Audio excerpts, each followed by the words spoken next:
اب حدیث مبارکہ کی طرف توجہ فرمائیں کہ نبی علیہ السلام نے ارشاد فرمایا کلمتان، دو کلمے ایسے ہیں. اب نحو میں ایک لفظ جو ہے نا اس کو کلمہ کہتے ہیں صرف میں، لیکن یہاں پر پورے فکرے کو کلمہ کہہ دیا. ہم نہیں کہتے کلمہ شہادت، کلمہ اخلاص، وہ پورا فکرہ ہوتا ہے لیکن کلمے کا لفظ استعمال ہوتا ہے. تو اصل میں اس کا معنی ہے کلامان، کہ دو کلام ایسے ہیں، اس کے لیے لفظ استعمال کر لیا کلمتان، دو کلمات ایسے ہیں. حبیبتان، اللہ کو بڑے پیارے ہیں. الی الرحمن، رحمان کو بڑے پیارے ہیں. یہاں پر اللہ تعالیٰ کے اسماء میں سے رحمان لفظ کو استعمال کیا گیا ہے. اس کی دو وجوہات ہیں. ایک وجہ تو یہ کہ رحمان اس کو کہتے ہیں جو اپنوں کو بھی دے، پرایوں کو بھی دے، جو مومن کو بھی دے، کافر کو بھی دے، جو وفادار کو بھی دے، جو غدار کو بھی دے. وہ رحمان جس کی رحمت اتنی وسیع ہوتی ہے، اپنے پرائے سب پہ ہوتی ہے.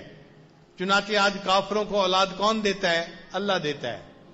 کافروں کو رزق کون دیتا ہے؟ اللہ دیتا ہے. تو اللہ مومنوں کو بھی دیتے ہیں، کافروں کو بھی دیتے ہیں. ان کی صفت رحمان ہے، اپنوں کو بھی دینا، پرایوں کو بھی دینا. اور دوسرا رحمان اس کو کہتے ہیں کہ جو تھوڑے عمل پہ زیادہ بدلہ دینے والا ہو، یعنی کام تو چھوٹا ہو لیکن مزدوری بہت زیادہ دینے والا ہو. اس کی مثال یوں سمجھیں کہ گھر میں بجلی کا کام کرنے والا آیا اور اس نے ایک بلب کو ٹھیک کر دیا، لیکن مالک نے اس کو 20-30 ریال دینے کے بجائے 500 ریال کا نوٹ پکڑا دیا. اب جس نے 500 ریال کا نوٹ دے دیا، اس کے اندر رحمانیت کی صفت تھی کہ اس نے تھوڑی محنت پر اجر بہت زیادہ دے دیا. اللہ تعالیٰ بھی اسی طرح تھوڑے عمل پہ زیادہ اجر دیتے ہیں. چنانچہ ایک حدیث مبارکہ ہے، عبداللہ ابن عباس عنہ فرماتے ہیں کہ جو شخص یہ درود شریف پڑھے جزا اللہ عنا محمدا ما هو اہلہ.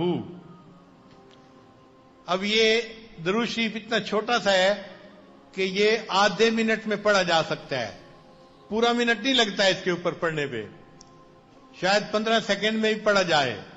جزا اللہ عنا محمدا ما هو اہلہ.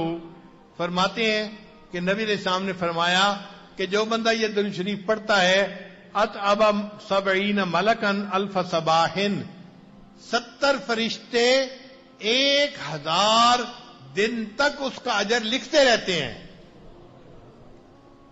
70 فرشتے 1000 دن تک اس کا اجر لکھنے میں مصروف رہتے ہیں.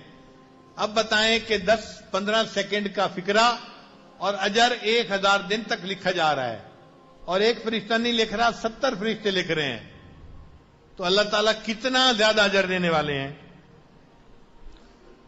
ایک حدیث پاک ہے، بخاری شریف کی روایت ہے کہ جو بندہ جمعہ کے دن عصر کی نماز کے بعد وہیں بیٹھے بیٹھے 80 مرتبہ درود شریف پڑھے، اللہم صلی علی محمد النبی الامی وعلی آلہ وسلم تسلیما، اللہ تعالیٰ 80 مرتبہ یہ درود شریف پڑھنے پر اس کے 80 سال کے گناہوں کو معاف فرما دیتے ہیں.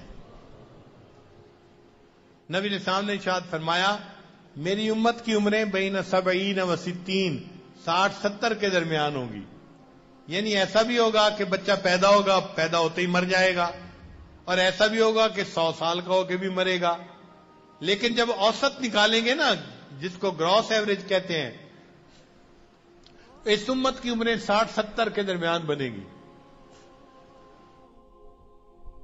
اور 80 سال جس کی عمر ہو، اس کا مطلب پوری زندگی کی بات ہو رہی ہے. تو نبی علیہ السلام نے فرمایا جو 80 مرتبہ پڑھے 80 سال کے گناہ معاف، یعنی 80 مرتبہ پڑھنے پر اللہ پوری زندگی کے گناہوں کو معاف فرما دیں گے. میری فریاد سن لے میرے مولا، بنا لے اپنا بندہ دل بدل دے.